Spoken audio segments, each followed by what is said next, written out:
Hi, HRN listeners. We're celebrating our 15th anniversary, and we have a really fun campaign and an ask for you. This 15th anniversary tour is aiming to bring you closer to unique food and music experiences in some of the most exciting cities in America.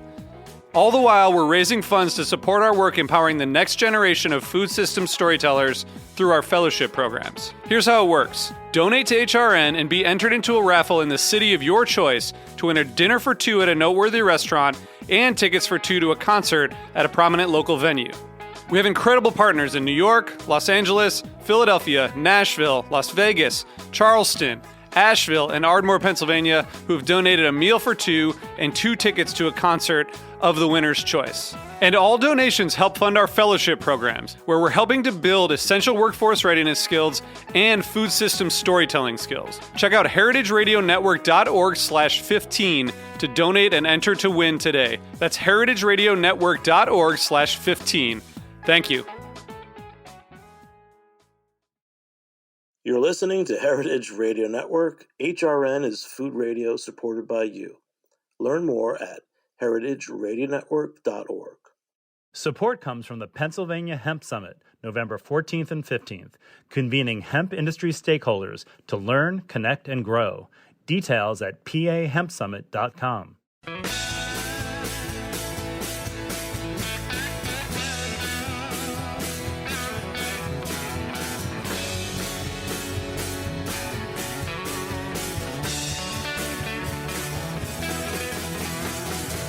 Hey, welcome to Beer Sessions Radio on Heritage Radio Network.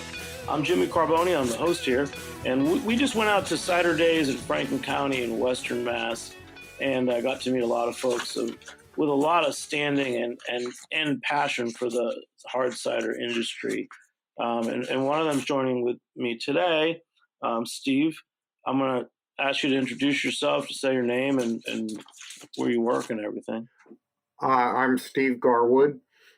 We have my daughter and I run a small cidery in West Brookfield, Massachusetts. We're located not too far from Amherst, a little bit east of Amherst, and we grow apples, make cider. I've been making cider for many years. I started drinking cider when I was a teenager. We used to have a cider mill here in our town, and the farmers used to take their apples there. And when we worked on the dairy farms, the farmers would sometimes give us a drink of the cider that they had in their basement. So I have a lot of sense memory of old ciders fermented in whiskey barrels, and something that I try to bring to my ciders is that feeling and those sense memories. Wow. Well, let's go way back. So you've got a starting point. I remember it might have been 12, 13 years ago. A friend of mine owned the Blind Tiger Bar in New York, and every fall he was doing a Vermont weekend, and these kids at the time that were, now we know them as Fable Farm Cider, they were just basically pressing all the gathered apples from all the trees around them, and it was really tart, putting it in barrels. And it was the first time I had that kind of farm cider that had been made with the proper apples, really tart, but then aged for a year in the barrel. And I don't know if that's how they make the cider that they sell, but it really perked me up too. What is that any different from what we're getting now? You know, let's just reflect on how those farmers used to make their cider and what you liked about it. How about that? Well, this is an old New England tradition, is to ferment the cider in whiskey barrels. Whiskey barrels were always available, even in the old days. They're available now, also, especially now that whiskey has gotten so popular, and bourbon whiskey especially. The barrels are only allowed to be used once by the distiller for bourbon, and then when they're drained of their bourbon, the barrels get passed on. Very traditionally, they go to Scotland, and the Scotch makers age their Scotch whiskey in American oak barrels, American oak bourbon barrels. But even in the older days, pre-prohibition days, these American oak barrels were available. The whiskey was taken from the barrels and bottled, and the distillers would discard the barrels. So they were cheap and plentiful, and that's what the farmers used to. If a farmer had a few trees, almost every farmstead had a few apple trees here and there, or maybe even just chance seedlings. But most farmers had a few apple trees that they cultivated. And the small towns like ours in Massachusetts usually had a local cider mill to press the apples. Everybody took a little bit of cider, a little bit of apple juice, either to drink fresh or to put in a barrel and just let it go, let it age. Whatever happens, whatever happens, let it happen. And as I say, that's the first cider that I had many years ago from a farm where I used to work. Steve, that's a great intro to what CiderDays, well, at least felt like to me. This was my first time there, CiderDays in Franklin County this past weekend. And there's that spirit of it, right? I know there's been sessions about apples, but can people go to an event like CiderDays and get juice that they can then ferment? Let's just talk about some of those kind of real hands-on experiences at CiderDays. Well, yes. So some of the local orchards press apple juice especially to make available to cider enthusiasts who come to CiderDays. So they'll often have some different blends of apples that people can experiment with and make their own cider. And yes, that's always kind of been a part of CiderDays, is that people who are curious, maybe never made cider before, there's usually some workshops and some workshops at the orchards that grow the apples. So you talked about foraged apples when you first started. There are a lot of wild apples in our area because of the Quabbin Reservoir. In the 1930s, the Boston Area Water Commission built a big reservoir in central Massachusetts, and to build this reservoir, they abandoned 5 towns. And so there are a lot of abandoned farmsteads around in the central western Massachusetts area around this reservoir. And there's especially a guy named Matt Kaminsky who has kind of made a career of going around to these abandoned farmsteads and looking for apples, both wild apples and also just old varieties that have just continued to grow in these farmsteads. So foraging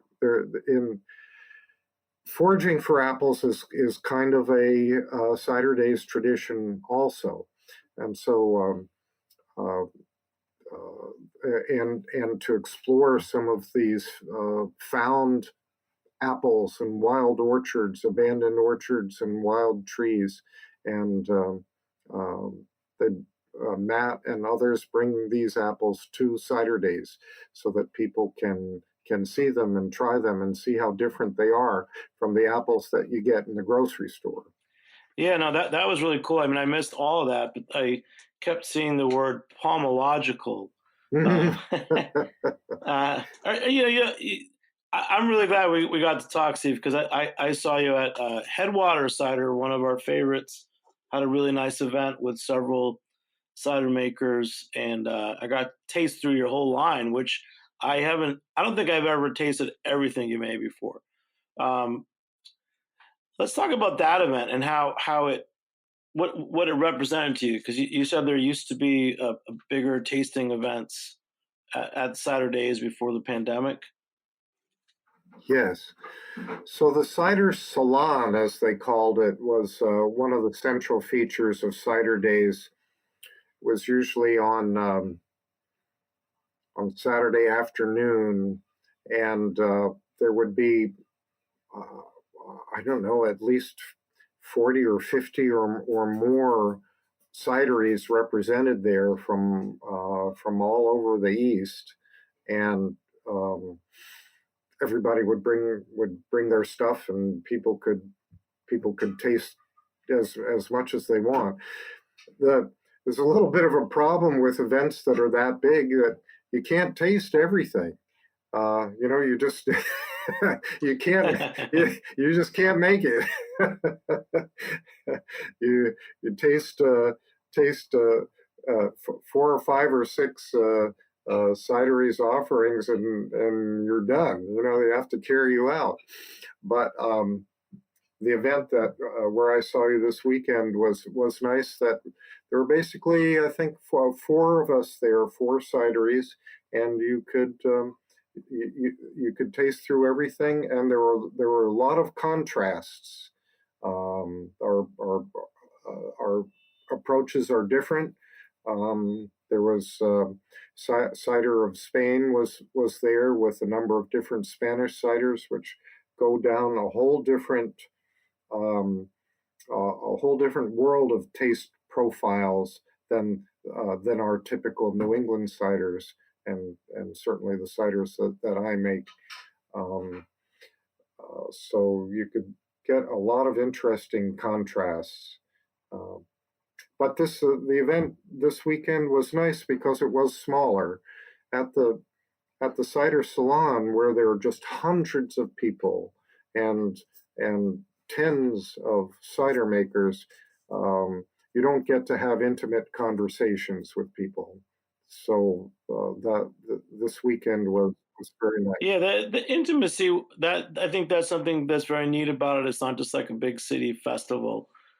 We got to go to a few places, including we went to West County, met some friends. We got to taste through several of the West County ciders, and they had a oyster shucker from Wellfleet, Mass. And then there was a great cider dinner on Saturday. I'm not going to recap the whole weekend, but I do want to highlight where I was. And the cider dinner was women cider makers, including your daughter Anne, and some other friends like Louisa from Farnham Hill and Eleanor from Eden. And that was organized by Rhea Wincaller of Cider Chat podcast. And that was pretty neat. That's where I saw you and a few other folk. But I just want to say that I got the flavor of CiderDays, and also being in that area like Greenfield and those towns around it, and Shelburne Falls. And a big shout out to our friend Ron Sansone of Spoken Spy, who really was motivating me to go out this year. You started out talking about the old farmers and the way they made cider in your area. I didn't even quite realize that the Connecticut River went through Massachusetts. Um, it how much does that area define what New England is, or New England cider? And let's say a little more about the region that we were in. This, like, is it central Massachusetts, Western Mass? Um, it's quite different than anywhere else I've been in the Northeast. Yes, well, the Connecticut Valley is kind of has its own cultural economy, and its own history, because it's a lot like the Hudson River. People could travel up the Connecticut River from the ocean all the way into central Vermont, and it's always been a center of industry and culture here in New England. The the the most of the apple growing and cider making occurs in the highlands that are on either side of the Connecticut Valley. The apples don't particularly like the really fertile soils of the Connecticut Valley. They're good for other things, and they're some of the most fertile soil in the world. But apples do like the uplands and the hills that where the elevation is higher, the temperatures are a little bit cooler, the soil is gravelly and well drained, and so where we were this weekend when we saw you, Jimmy, in Hawley, Massachusetts, is it's very very hilly. It's different than say Greenfield, which is down in the valley, Greenfield and Deerfield. Our cidery is actually on the east side of the highlands, so we're on the east side of the Connecticut Valley, and also in a very hilly area where we have our hilltop orchards, typically hilltop orchards, very well ventilated, breezy, well drained soil, and that's what apples really like. Yeah, we started that day yesterday. It was Sunday. We started in Greenfield, so it must have been the valley, and we drove up to Peter Mitchell's headwaters. And once we got to his property, it was a totally different climate. There was wind coming in and light rain, and it got chilly. When in the morning in the valley, I was wearing a shirt and a t-shirt. Yes, it's its own microclimate, the uplands here, and as I say, that's where you find most of the orchards in our area. It's also, if you can draw a line that's about at the 42, 43 degrees of latitude, and it goes through our area, upstate New York, Michigan, Wisconsin, and on out through Washington State, and that's where you find the very best apple growing areas in North America. Yeah, that's really great. The book that came out, I'm sure many listeners know it, but not everyone does. It was, I think, a year and a half ago now. It was American Cider. Dan Pucci was one of the writers. That was the first time I really read about a few different regions. It was the first time it made me think more about New England as its own region. Let's talk about. So you grew up in that area. What were the first steps that you took with your property, and did you have any old cider trees on the property when you first went there, or you're planting them now? Well, there are old apple trees just about everywhere around here, but no, our trees are intentionally planted. We do plant our older cider varieties. We've been planting those for the past 10 years or so. We especially like the Roxbury russet apple, which is an apple that originated in Massachusetts.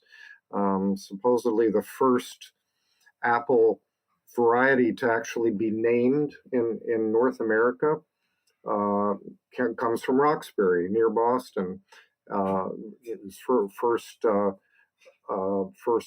written about or noted in the literature in the 1600s or early 1600s. It's a beautiful apple for cider. So these older apples, this was making good cider was one of the characteristics that farmers wanted in apples. So the best cider varieties are these old varieties that were particularly selected for making great cider. So we kind of try to specialize in the older cider varieties. Although I'll have to say we do use one newer variety that wasn't developed in New England. It's a California apple called a Wixon, and the Wixon has a wonderful, pungent kind of flavor and makes terrific cider. Actually, I didn't. We sold out of it. I didn't have any left for you to taste on Sunday, Jimmy. But I'd really like you to taste that. Wixon. And I also noticed, just bouncing around, I noticed there were two different cider makers at that event that had a quince. I don't know if it was quince blend or quince based cider. Yes. So there's a lot of interest in quince. Quince has some characteristics, a sharpness, almost a kind of a, I'm going to say gingery sharpness that makes an interesting cider. You can't use it just by itself, but blended with apple cider, it has some nice characters to it. Unfortunately, quince are really hard to grow. They're slow growing. They're susceptible to fire blight, like apples, and people are trying to grow it with some limited success here in New England. Wow, it's interesting. You know, when you see the trends, that shows me that it's a thriving industry that people are trying. I had a Berkshire cider, and he had a really neat. He had it was called Community. It was a forage or community contributed foraged apple cider, and I want to talk about the different, not just styles of ciders, but by alcohol by volume, because it seemed like even there's, I always think of ciders as 6% just as a benchmark, and what makes the ciders at the alcohol by volume? Kind of know about brewing beer, but you had a cider for 11%. You know, I've seen ciders for 8 and 9%. What's the difference in making it, but also is that just by design? Well, yes. So some people add sugar.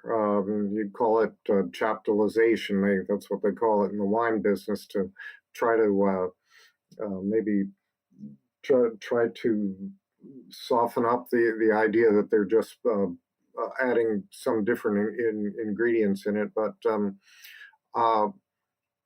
adding stuff to cider, it kind of is a New England tradition.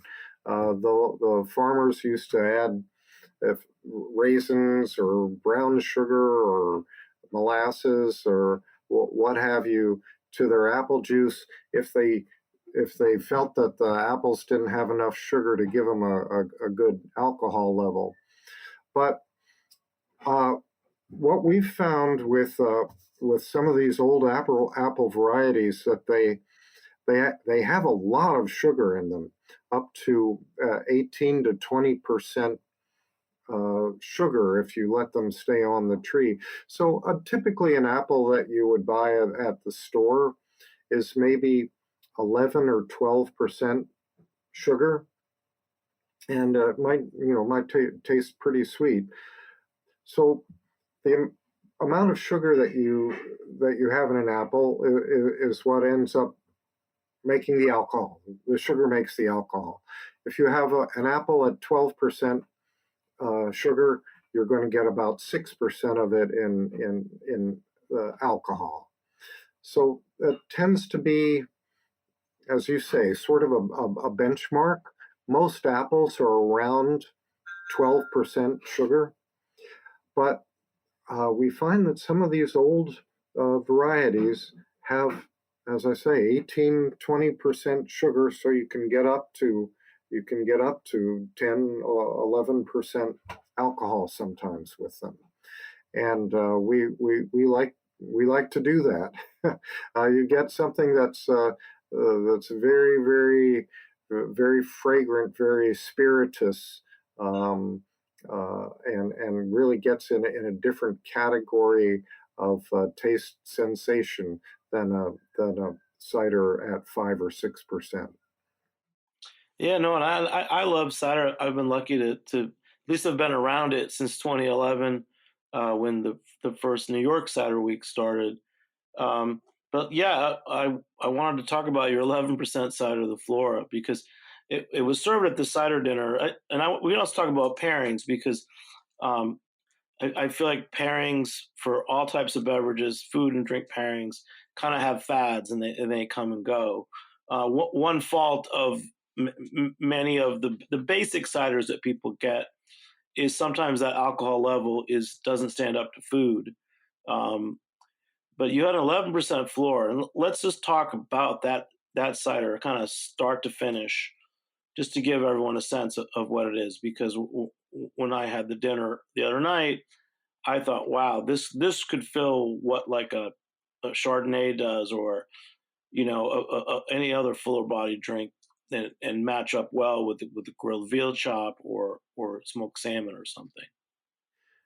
Yes, well, one of my uh, projects, or something that I'm always thinking about in cider, is to how to get a nice big mouthfeel in ciders, and that Flora. I mean, there's a place for a cider that is more milder, light, um, like a prosecco. Um, but the Flora was an attempt to get at a big mouthfeel, like not just like a white wine, but uh, uh, like a white wine that has a lot of character to it, like a Vonier, or um, something as you say, can really stand up to food, and can give you a lot of pleasure in a lot of different situations. So the Flora it's a blend of ciders. It's not just one apple. It's some of our traditional heirloom varieties, plus some ciders from our uh, other apples, um, and it was aged for a while. In other words, we often don't just make it as fast as we can. We like to let it sit either in a barrel or a tank, and mature, and let the flavors um, mature is the best word for it.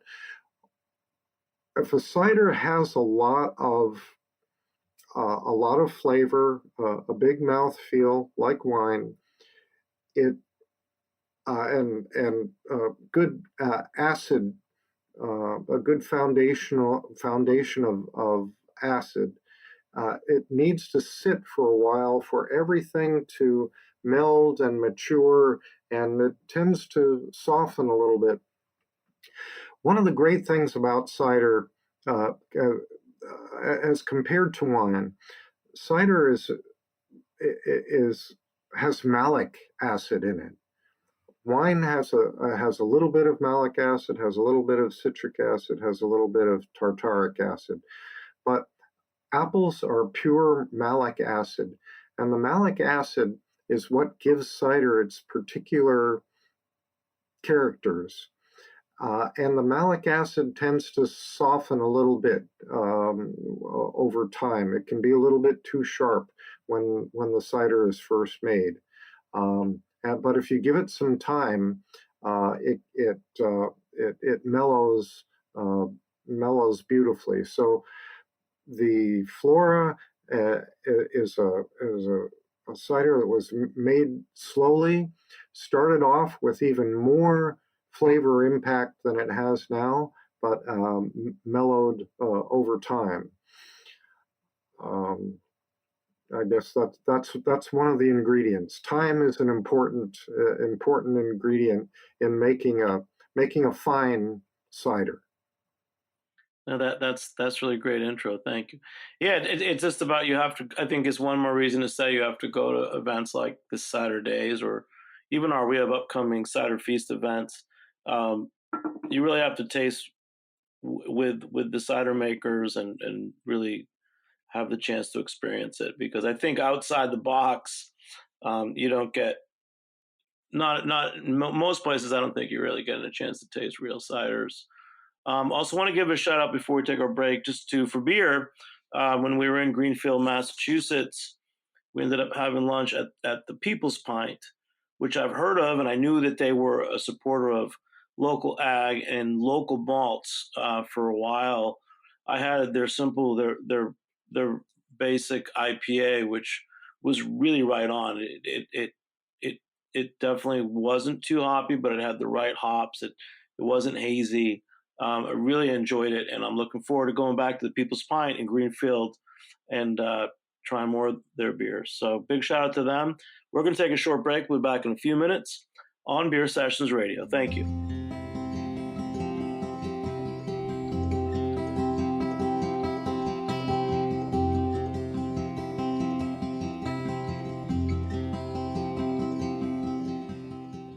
Support comes from the Pennsylvania Hemp Summit.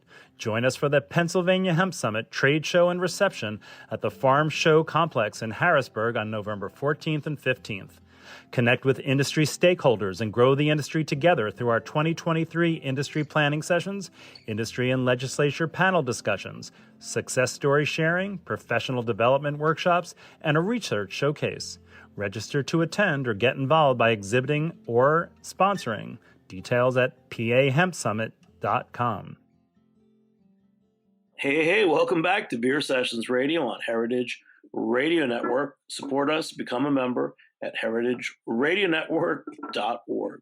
Well, I got to spend the weekend up in Western Massachusetts at Franklin County CiderDays. I've heard about it for years, and then my friend Ron Sansone of Spoken Spy really encouraged me to go up this year, and got to meet with Steve Garwood, who I've known for a couple of years, of Ragged Hill Cider in West Brookfield, Massachusetts, and he's on with us. So we're starting to talk more about his ciders. We just talked about Flora, an 11% cider.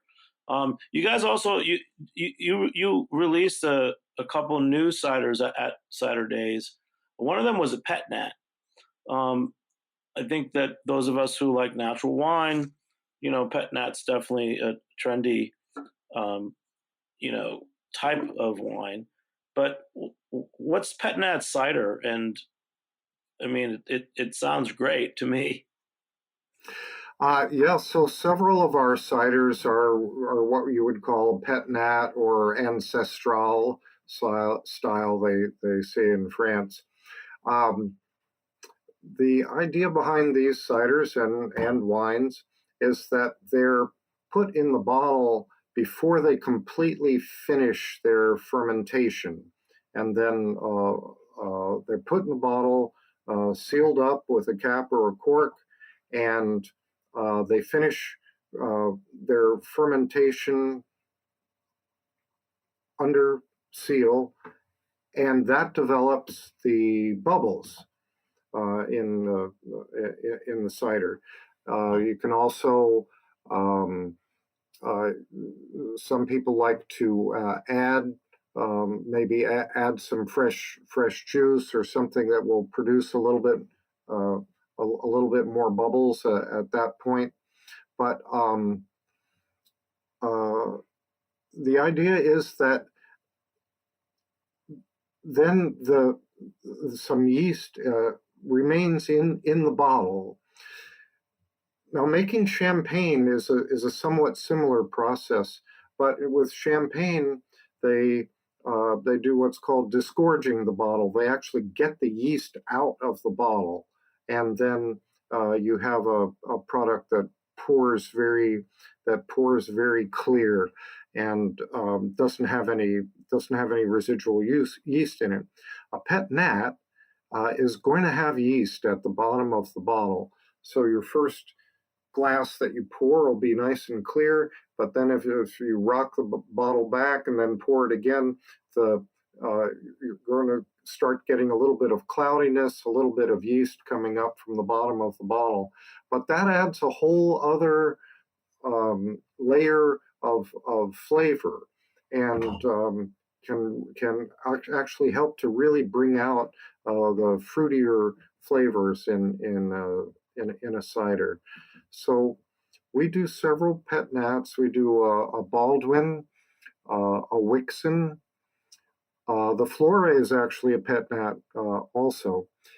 It's very hard to control the amount of sugar that you have in the bottle when you make a pet nat. So you'll tend to find a lot of variation in the level of sparkle that's in the bottle. Sometimes it'll be a lot. Sometimes it won't be that much.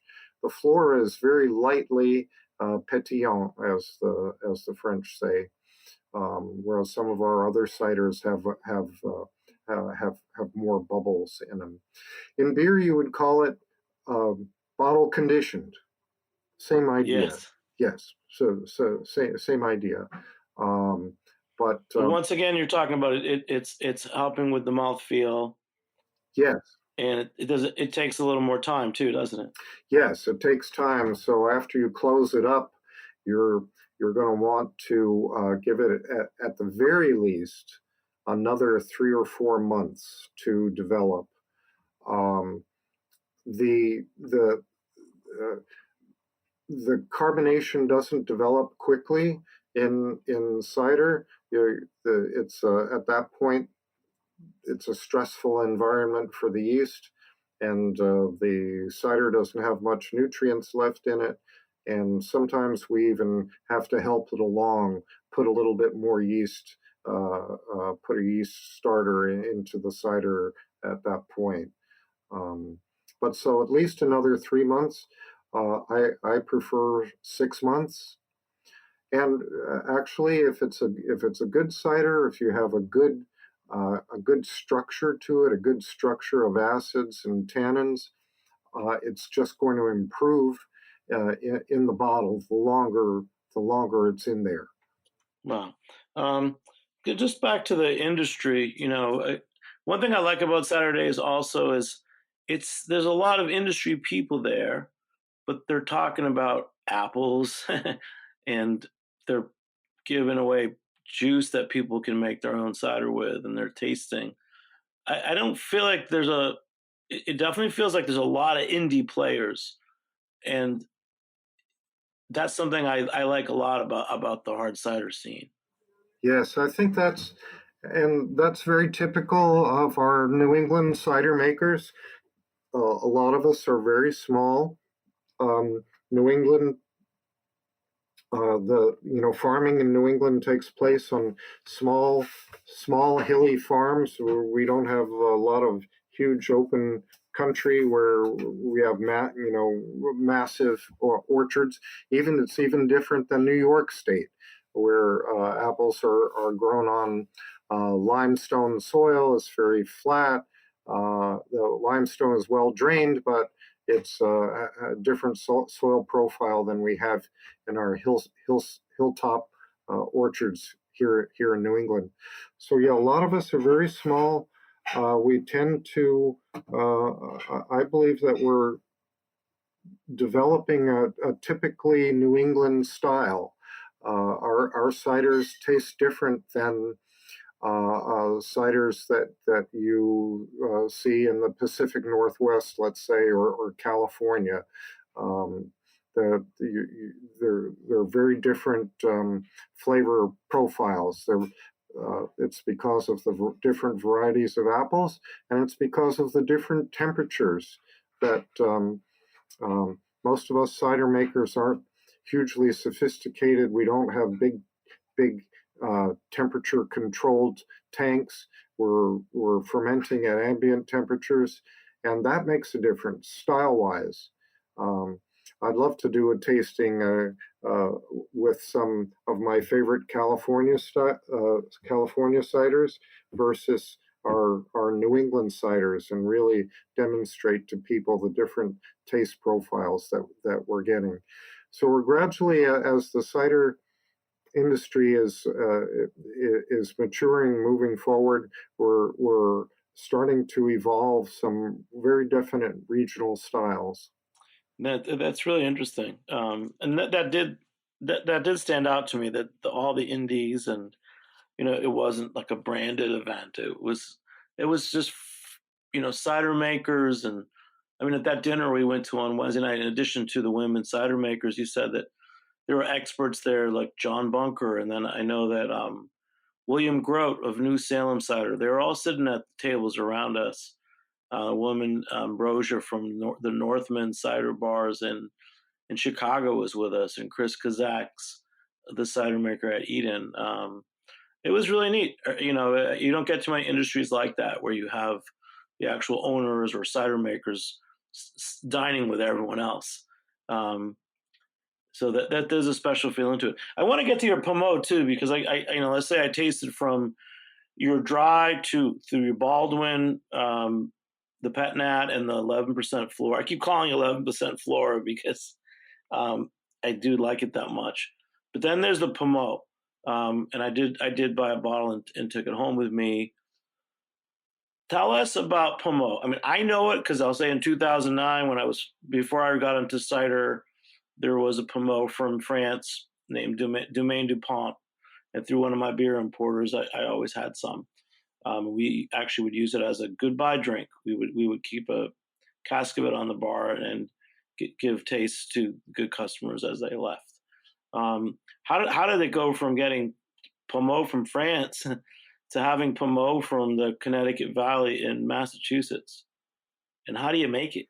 Well, I've always loved French ciders, and I have often looked to French styles and French methods for making some of my ciders. And Pommeau is something that they make in France that nobody really makes it anywhere else. There's not really an English tradition of a drink like that, or a German tradition, or a Spanish tradition, just thinking of some of the other big cider producing areas.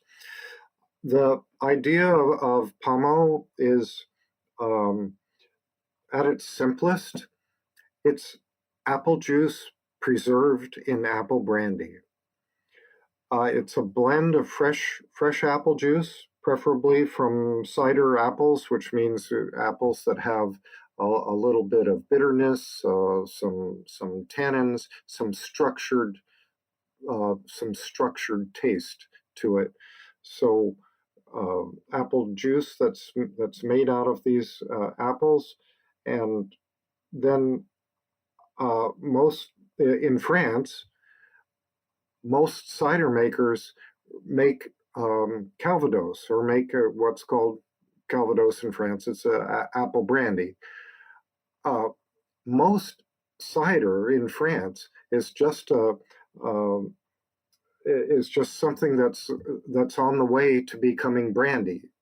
So the base. Yeah, it's the base for brandy.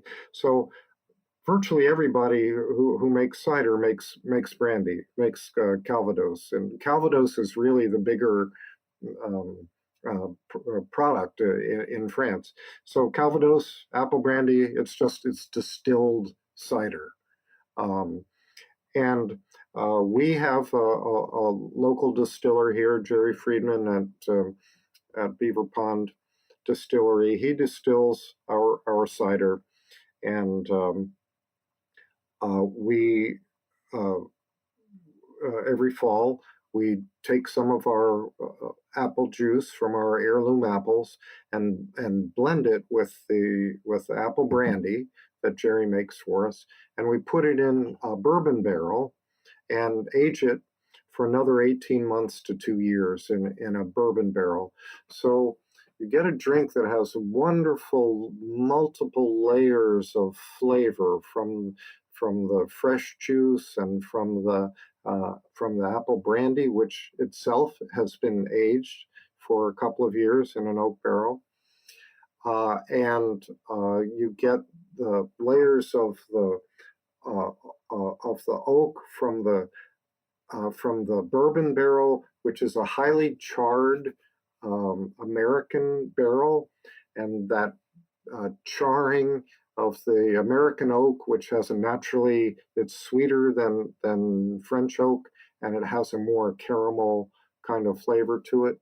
So the Pommeau has layers of flavor that sometimes remind me of chocolate, even of dark chocolate and caramel, and but over it all you get a layer of acidity also. So it's a wonderful thing. It's a natural outgrowth of cider making, and it's funny when we first started making it. When I first started talking to Jerry about it, Jerry at Beaver Pond, I said, I'm going to make this Pommeau. It's going to be a couple of years before it's ready, but I think it's going to be terrific. Jerry just said, how's it? Nobody knows about Pommeau. Nobody's ever going to buy that. Well, what are you going to do with it? I said, well, I don't know. It's what I want to do. It's what I want to make. So it's turned out to be very popular. The Pommeau that you have, Jimmy, is I think that's the third year that we've come out with it.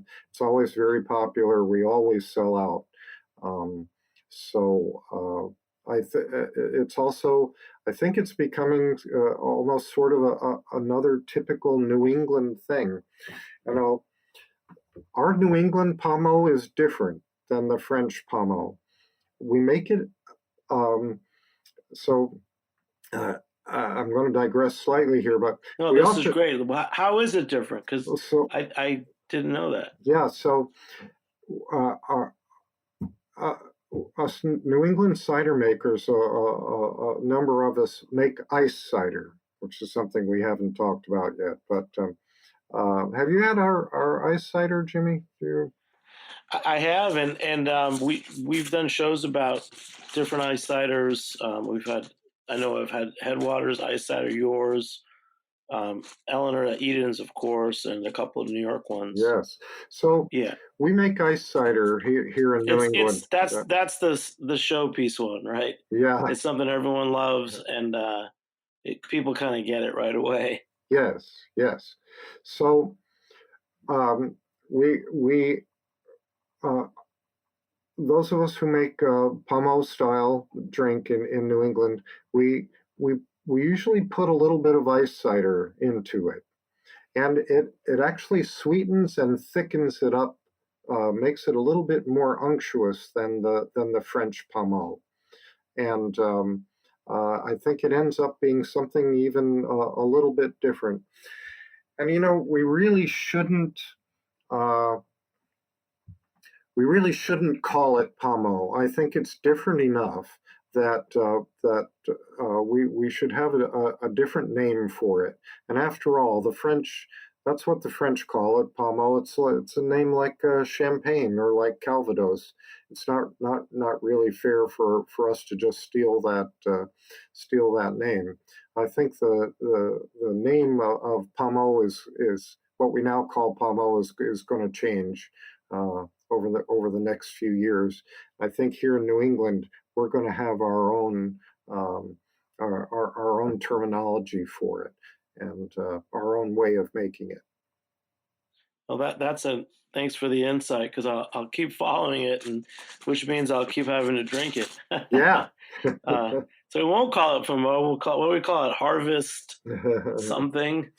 Well, we've got when we get together with like with the people you mentioned, Eleanor and Peter and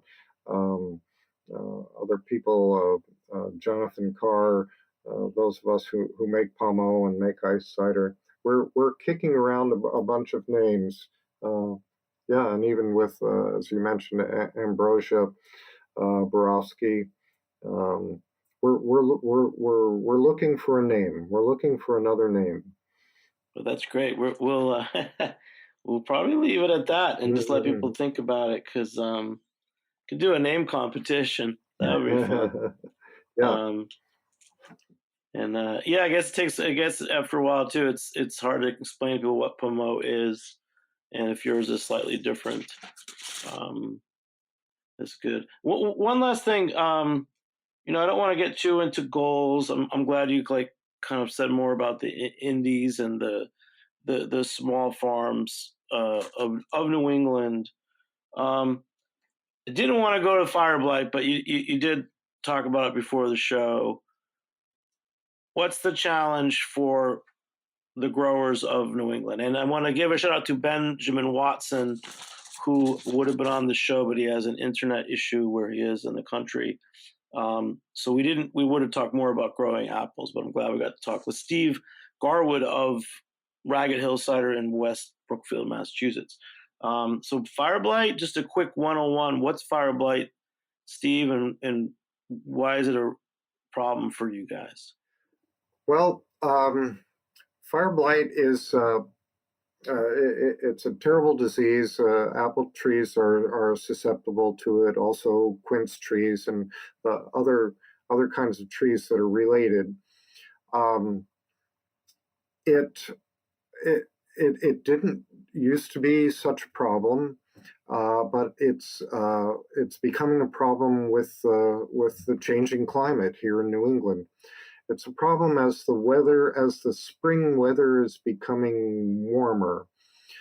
Um, Without getting too deep into the weeds, fire blight, it's a bacteria, and it, uh, it it attacks the tree when the blossoms are open and when there's warm, wet weather while the blossoms are open in the tree, and it gets into the tissues of the tree through the through the open blossom. So what's happening in New England is that the the weather is becoming warmer and wetter at the time that the trees are blooming. And that's causing fire blight to be on the increase. So in there's an added problem with the apples that we like. Those of us who make fine cider, they tend to be late blooming. They're they're late harvesting and they're late blooming. They're the apples that we harvest in late October or early November, and they bloom later than your regular eating apples like Macintosh and Honeycrisp.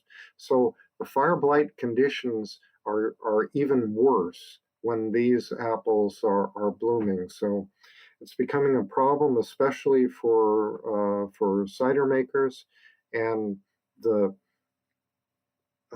the fire blight is moving northwards with the warming climate, and it's just it's a big problem.